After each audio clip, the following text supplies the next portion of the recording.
राधे जय राधे राधे जय राधे जय। का बहुत बड़ा भाग्य था कि भगवान के पास आ गई। जदृच्छया का यह अर्थ, जिनके चरण कमल की प्राप्ति के लिए बड़े बड़े भक्त यत्न करते हैं, तपस्या करते हैं, उनके पास वो चली आई इस तरह से। जदृच्छया आई नंद गृहे, नंद बाबा के घर में।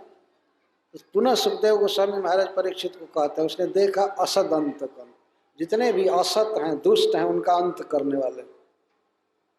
महाराज परीक्षित जानते हैं कि कृष्ण भगवान है, फिर भी कृष्ण बच्चा है, वो आ रही है निकट, तो महाराज का चेहरा उड़ रहा था। तब सुखदेव गोस्वामी कहते हैं असत अंतकम, असतम अंतकम, जो असतों का, दुष्टों का विनाश करते हैं, उनके पास आई। बालम प्रतिच्छन्न निजोरु तेजसम, उसने देखा बालम, बच्चा। तो मान लीजिए महाराज परीक्षित पूछे कि कैसे उसने नहीं समझा कि ये विष्णु हैं, भगवान हैं।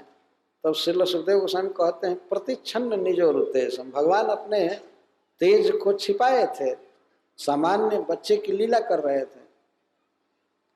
तो पूतना ने कृष्ण को देखा, लेकिन कृष्ण ने पूतना को नहीं देखा, मारते समय तक भी नहीं देखा। जब जान गए कि पूतना आई है इतना कठोर हृदय से, तो उसके दर्शन होने से पहले ही भगवान ने आंखें बंद कर लिया। कृष्ण ने आंख क्यों बंद किया है, इस पर बहुत उद्भावना किए हैं हरिश्री जी, बहुत श्लोकों में। तो उसने प्रवेश किया, कृष्ण को देखा, कहाँ? तल पे, सज्जा पर। सज्जा पर पूतना ने बच्चे को देखा, जो अपने अपार तेज को छिपाया हुआ था। अर्थात पूतना के सामने भगवान का जो बहुत बड़ा तेज है, जैसे अर्जुन को उन्होंने दिखाया था, वो नहीं दिखाया। भगवान का शरीर वैसा ही रहता है, लेकिन उसमें दृष्टि के कारण भिन्न भिन्न चीज दिखाई देता है। मल्ला नाम असनी नृणाम नरवरो स्त्री नाम स्मरो मूर्तिमान। जैसे मथुरा के रंगशाला में भगवान गए तो कृष्ण बलराम दोनों जैसे थे वैसे थे, लेकिन पहलवानों को ऐसा दिख रहे थे जैसे साक्षात वज्र, वज्र का पर्वत। स्वजनों को अपने प्रिय के रूप में दिखाई दे रहे थे। वहां की ज्योति स्त्रियों को मूर्तिमान कामदेव के रूप में दिखाई दे रहे थे। तो इस तरह 9 रस 10 प्रकार के लोगों को 10 प्रकार से भगवान दिख रहे थे। जाकी रही भावना जैसी प्रभु मूर्ति देखी थी तैसी। परंतु इसकी जो भावना थी बहुत कठोर भावना थी, और वहां से यह बच्चों को मारने की इच्छा से चली थी। तो इसको अपनी भावना के अनुसार भगवान नहीं दिखाई दिए, भयावह नहीं दिखाई दिए, बहुत सुंदर बच्चा के रूप में ही दिखाई दे रहे थे। वैसे कृष्ण थे जैसे आग भस्म से ढकी। आहितम, आहितम का अर्थ साइतम, माँ जशोदा ने सुलाया था। तो बच्चे के वो सोने का समय हो गया था, परंतु वो सोए नहीं थे। शायद भगवान अभी भी जग करके पूतना की प्रतीक्षा ही कर रहे थे।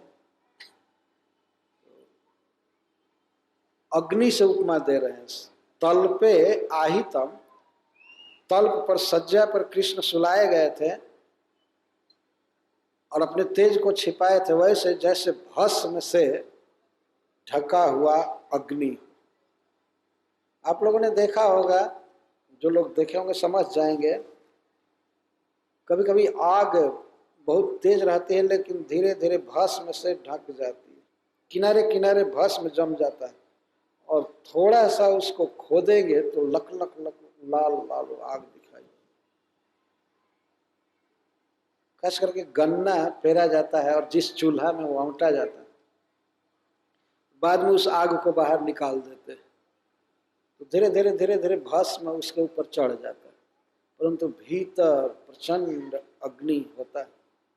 तो इस तरह से बाल्य लीला में अपने अनंत अपार तेज को भगवान छिपाए थे, अन्यथा वे प्रसिद्ध असुरारी हैं। असुरों का वध करते हैं, विश्व के नियंता हैं, स्वामी हैं, लेकिन बाल लीला में, बाल नाट्य में अपने तेज को छिपाए हुए थे। हरे कृष्णा कृष्ण कृष्ण हरे हरे, हरे राम राम राम हरे हरे। हरे कृष्ण कृष्ण कृष्ण हरे हरे, हरे राम राम राम हरे हरे। हरे कृष्ण कृष्ण कृष्ण हरे हरे, हरे राम